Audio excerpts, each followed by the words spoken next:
Today I want to talk a little bit about routine bow maintenance on your compound bow. Most of the new high-end bows these days don't require a lot of routine maintenance, but there are a couple of things that you want to address from time to time on your bow. Inspect. The number one problem I see with most bows are string stretch. String stretch doesn't occur overnight. It occurs over time as you shoot your bow over and over again. Probably most of you's experienced string stretch, whether you realized it or not. You get a new bow, you get it sighted in, you're shooting, everything's great, and then after a while you notice that your accuracy's off a little bit. First thing that you assume is that you bumped your sight and knocked your sight off a little bit, so you make adjustments and you get it back to shooting right again, and then later on as you're shooting the bow again, then you notice the same problem occurs again. Chances are it's string stretch, and what's happening as this string stretches, it causes your peep sight to move on you, therefore affecting your accuracy. The way I eliminate this problem, the first thing I do when I get a new bow is I take it to a local pro shop and have them replace the factory string with a premium string. My personal preference is America's Best Bowstring. These are the best strings in the industry right now, and they do come with a guarantee against string stretch. A lot of your Pro Series bows, or some of your Pro Series bows, come with premium strings, but most of your mid-level and low-end bows do not. So it's well worth the investment to go ahead and get a premium string put on this bow, and then you're not worried about it. It's just one problem you've eliminated right out of the gate. The other thing I like to do is just visually inspect the bow. What you want to do is just look over your bow, make sure that you don't have any of the cam bolts or any kind of anchor bolts for your sights or your string stop or your rest may have worked loose, so you want to visually inspect for that. Take a good Allen wrench or a bow tube and just kind of go through and check everything, make sure it's all secure, and then you eliminate any problem that way that may cause some vibration or noise.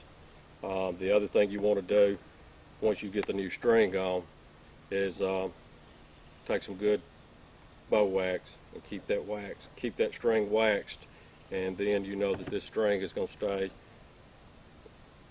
in top condition all the time. So keep that string waxed. Inspect your bow from time to time. What will happen as you shoot these high cam bows, these high speed bows, a lot of times some of these anchor screws could work loose on it and create vibration or create noise when you're shooting the bow. The other thing I like to do just to check this is I'll kind of bump my bows on the end and I'll listen. If I hear any vibration, any noise, then I identify the problem and I correct it.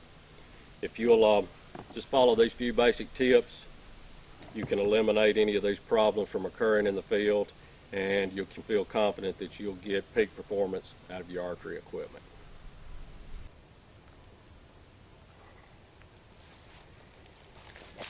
Today I'm bass fishing on a small lake here behind my house. Most of these small lakes have a lot of aquatic vegetation and brush in them. To effectively fish these conditions, you want to choose some type of weedless bait. My go-to bait is normally going to be some sort of soft plastics.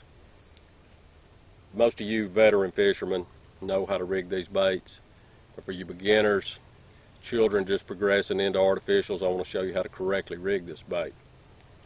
The first thing you want to do is choose a hook to match the size bait that you're fishing. Today I've got a 6-inch finesse worm, so I match this up with a 2/0 worm hook. First thing you want to do is insert the point of the hook into the head of the bait up to the first bend.